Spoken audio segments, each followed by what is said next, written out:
Alright, so I'm up here because I have a point to prove, and I have a good chance to prove that point. Alright?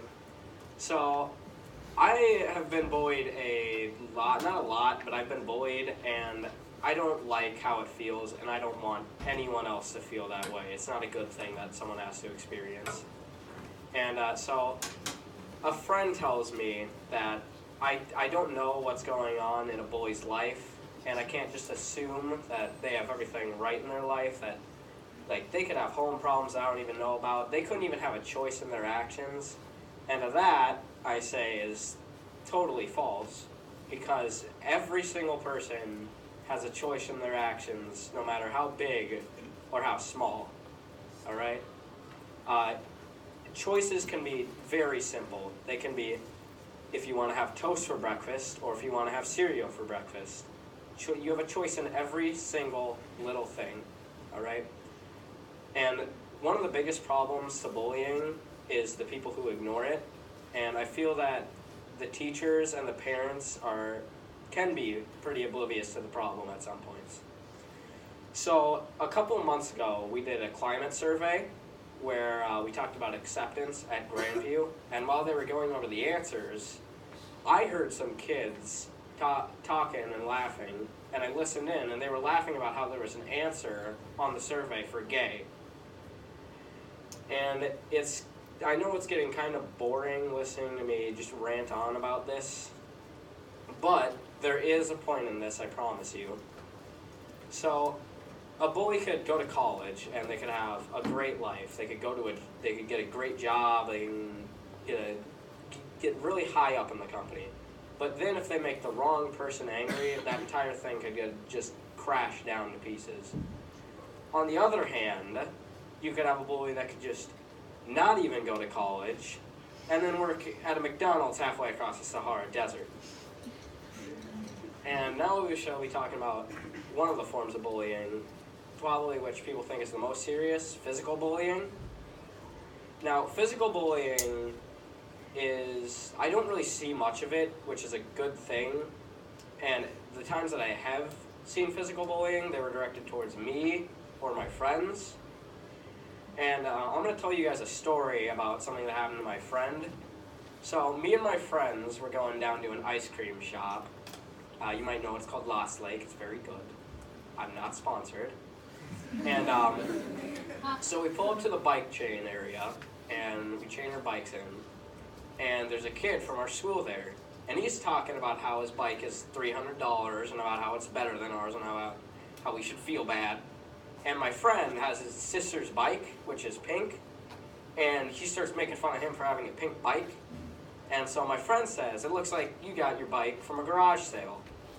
And just like that, the kid punches him right in the face. And we were shocked, because that's the first thing something like that has happened to me or someone near me. And to me, actually, I don't feel like physical bullying can be the worst. I feel like emotional bullying is, because getting left out, for me, is the worst feeling. And I tend to get left out a lot, because I always ask my friends if they want to do something, they say no, because I'm a loser. But now we're going to talk about another big bullying. Well, it's very big now, and I don't think it can be a huge deal in some parts and a little deal in others. But it's cyberbullying. Yeah, cyberbullying. Now, the problem with cyberbullying is that it's either very, very like little or very like concerning. So, I have been cyberbullied, and never anything serious. It's always been, "Wow, you suck," and that's basically it. And the reason why cyberbullying is so dangerous and scary is because anyone can do things anonymously on the internet, and granted, they can be found out, but that still takes a lot of time. And I will now take there's a very serious story that I have to tell.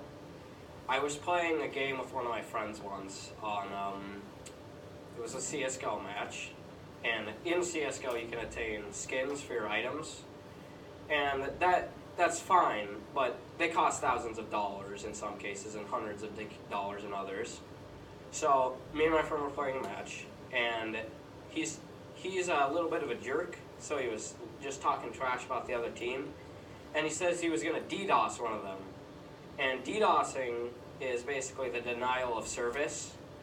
So what it is when you DDoS someone, you basically shut down the usage of their internet for a set period of time. And so he was making DDoS threats, which you can actually get in lots of trouble for that. And then he leaves the match just randomly. And when he comes back on, he says everything he has is gone. All of his items. And he had some pretty good items, like hundreds of dollars worth of items. And there's one, I check each player's inventory in the game, and one of them recently got 5 new items worth hundreds of dollars. Who'd have thunk? And DDoSing is actually illegal, and you can actually get fined for it, and I'm not sure how much. But the point is, cyberbullying can be taken very lightly in some cases, but it can also be taken so much as to court in other cases.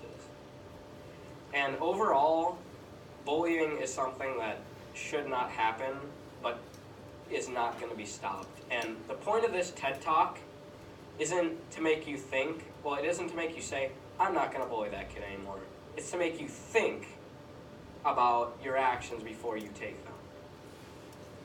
Thank you for your time.